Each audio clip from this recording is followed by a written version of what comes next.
to take that off there?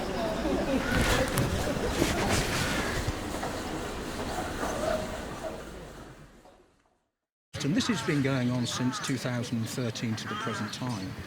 The sewers have been overflowing and in doing so discharging into the groundwater toilets and showers of residents, been coming up through the manholes in the road, discharging sewage onto the roads, going into gardens and ending up in some cases into the river Lambourn. But I think it's a nice opportunity to thank Stephen Sanderson, who was the improvement manager for Thames Water, and he has prioritised this East Garston as a problem that needs solving, and did carry out the surveys. He secured some funding, and in fact has executed this project. So at the moment in East Garston we're lining a 25-metre stretch of sewer by pushing what is essentially a balloon down the line. We then insert hot steam to cure it and make it stick to the existing sewer to get a really good seal and make it leak tight.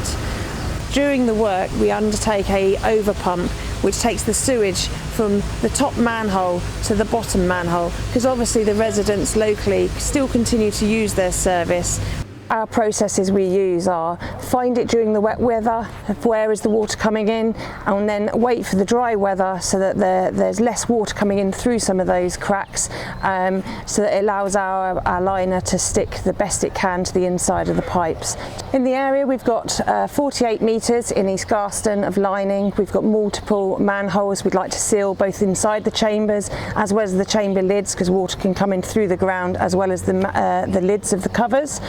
And we will be following up on other areas we've found. Yeah, well, I was elected 2 years ago and also became chairman of the flood forum for the Lambourn Valley, and I focus mostly on Lambourn and Eastbury. And to be fair to Thames Water, they've really worked quite hard along with the Environment Agency to try and resolve the problems there. I think they're now getting down to the lower parts of the valley. They have been sealing the pipes and also the manholes, and it seems to have solved the problem. So I'm hopeful. We'll see what happens when the groundwater comes up again next year. But I think my job going forward is to really keep their feet to the fire and make sure that the problems are solved for good.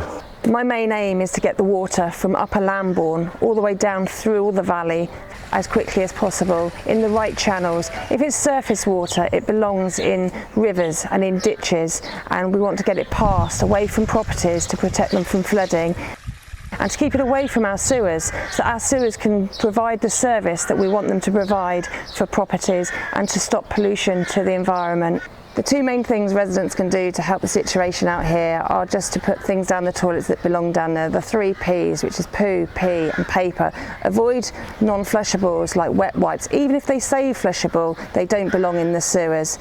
Also, please be our eyes as well out in the area. If you see water that's flooding on roads or ditches that are choked up, please report these. These are all key areas that we need to keep water flowing through all the various different channels to keep the area clear and help the quest to stop the flooding. We've done a lot of work over recent months, both finding infiltration as well as doing work like this that we see on site today.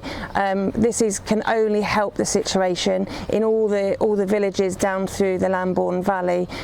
We have got more work to do, we know that, but this is definitely the right step in the right direction. But what to do for the future? How can we assure that things go well? Well, I think Thames Water certainly need to continue to do the monitoring of groundwater, pumping it out when it becomes high, so as to keep that level down beneath the sewers. I think the EA could be more strict with Thames Water in the issuing of permits and the discharge limits on those permits. If they in any way breach those permits, then there should be punitive action taken. I think if that is done, Thames Water then will focus on the maintenance and looking after these sewers to ensure that this sewage discharge doesn't continue. So when this project's finished, we'll wait and see when the next level of high groundwater comes up and just see how effective these repairs are.